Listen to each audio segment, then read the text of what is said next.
Sairam.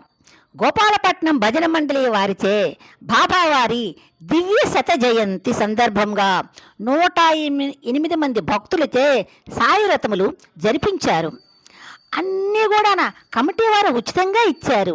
Committee వారి యొక్క ఆదరమైన అభిమానాలు, ప్రేమపూర్వకం పలకరింపులు చూస్తే వారు నిజంగా సాయి భక్తులే అనిపించింది. ఎందుకంటే పత్రిసాయి ఏం చెప్పారు, అందరితో ప్రేమగా ఉండండి అని చెప్పారు. ఆ వాక్యం ప్రకారం వాళ్ళందరూ కూడా ఎంతో ప్రేమగా ప్రతి ఒక్కరిని భక్తిగా ప్రేమగా పలకరించుతున్నారు. ఇంకా పండితుల వారైతే 4 గంటలు పూజ చేశారండి. గణపతి పూజ, సాయి అష్టోత్తర పూజ జరిపించారు. ఇంకా పత్రిసాయి గురించి దివ్యమైన భవ్యమైన ప్రసంగం చేశారండి. ఆ కథ 4 గంటలు ప్రతి ఒక్క సభ్యులు కూడా ఎవ్వరూ కూడా కదలకుండా ఎంతో అద్భుతంగా విన్నారు. ఇటువంటి పూజలో పాల్గొనడం మా జన్మ ధన్యమైంది. ఓం సాయిరాం.